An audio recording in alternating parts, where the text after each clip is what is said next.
Hello, and welcome to another episode of Family Talks. I'm Todd McClure, and today we have with us Kim Weaver. Kim is the Executive Director at Weirton Christian Center. And so, Kim, thank you for joining us today. Thanks for having me. This is great. So Kim, just to start us off, for those of you who may not be familiar with the Weirton Christian Center, can you just give us an overview of just the mission of the Weirton Christian Center and just some of the ministries that you do there? Okay. Pretty big word there, overview. I can start back 103 years ago, if you like. No. That's when we started. Baptist missionary started us as a ministry under an apple tree in 1917. And at that time, there was 13,000 immigrants coming into work at Weirton Steel. So this became the place for English speaking classes, citizen classes, senior citizen things, immunizations, like just everything that they might need, like a social agency hub. And then we also became the recreation center for Weirton until about 1952. And then we were kindergarten for Weirton until 1979. So we have a lot of history of serving the community, and that's still what we're doing today. I've been there 14 years. Betty Killian was there. I'm sure a lot of people remember Betty Killian. She was there for 45 years.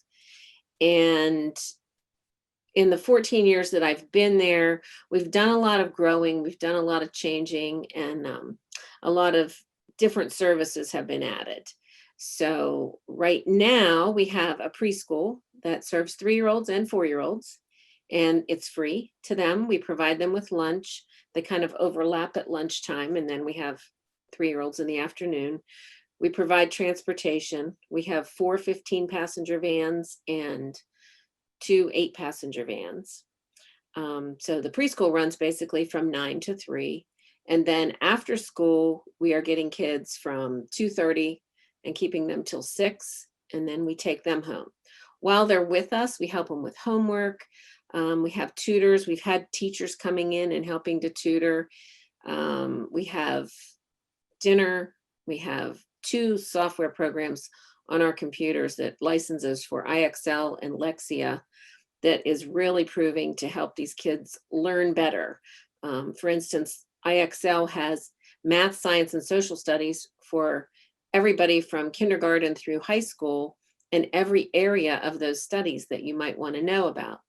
So they are busy answering questions and mastering skills, and we get all those certificates in, so we know how hard they're working on it. So our Quarters for Grades Fund, which everyone is very familiar with, I'm sure, and if not, collect your quarters. Don't send us quarters, though. Send us checks. Checks are good. We get them in and we take out the money. Actually, I just did report cards last night, and like a lot of them are making over $10 in their report cards. So yeah, it's definitely a rewards program that they love. But in that, we're able to see where they're bettering their grades. We give them incentives to improve and track their attendance and all that. So we've even turned the Quarters for Grades into a way of rewarding them for doing this work on their own. So I have one 5th grader who's doing 12th grade work in Spanish and in science, and she's killing it. So, but she can, because it's her own program at her own pace. So yeah, so a lot of exciting ministries. And again, I know churches really all over our state have been supporting you for a number of years, maybe all 103 of those years. Lots of American Baptist women's groups. I know the fall and children's rallies lots of times collect supplies for Weirton Christian Center, other churches. I saw a lot of pictures the early part of this year as COVID hit. A lot of pictures of you guys continuing to serve meals to the community. Would you share just a little bit about that, as well as just what has ministry looked like just during the 2020 year? Yeah, this year is totally different. We started off great.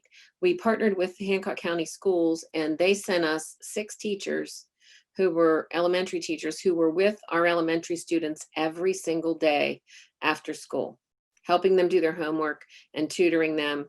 And we had them from January 6th to March 12th. That was their last day. And then COVID hit.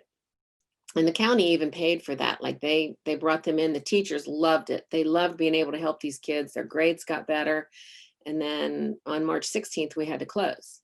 So our kids went from getting major help, a lot of them, at least the elementary, to going home and trying to figure things out on their own. So we've been very concerned about their education this year. So we opened up in summer. We did a 5-week summer program where we got a grant through the Dollar General Literacy Foundation and Save Our Children, actually 2 of them. And they bought books for all the kids. And we had 27 kids that read 278 books over 5 weeks. So we feel like we helped that learning there, kept them on Lexi and IXL.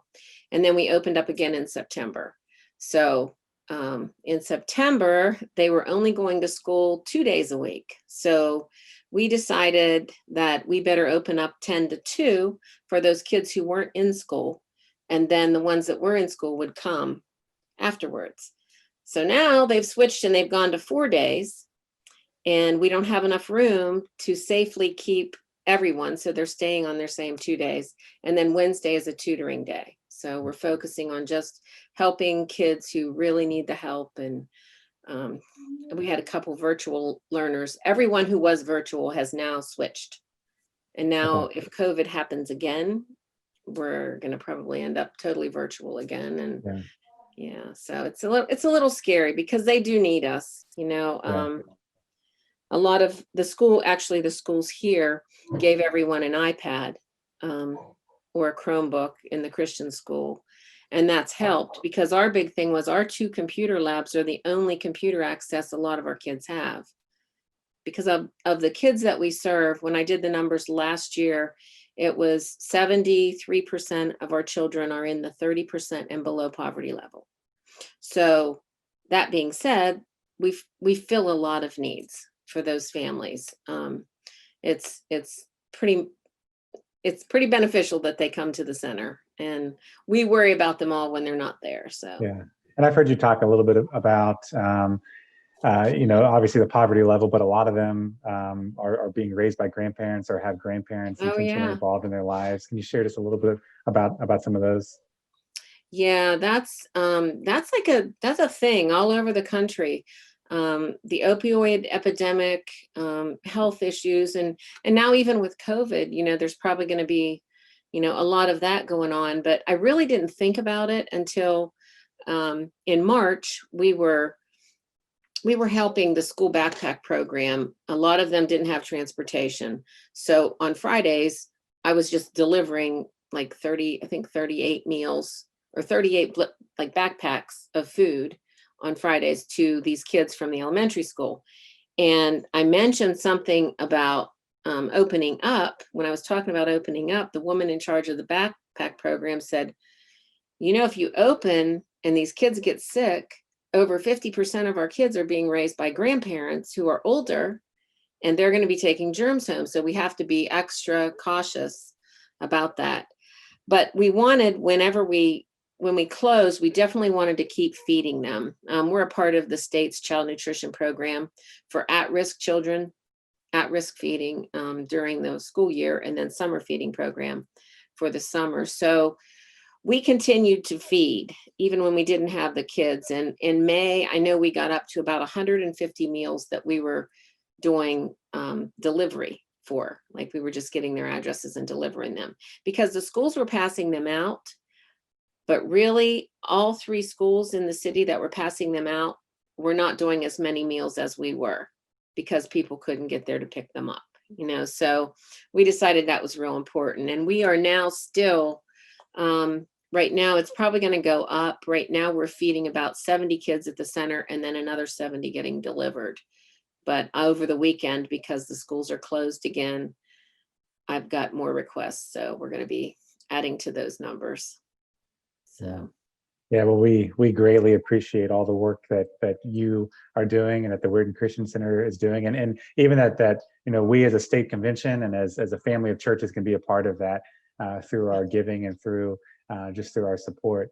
I know this time of year, at least traditionally in the past, you've been ramping up for a big Christmas party and some other things like that.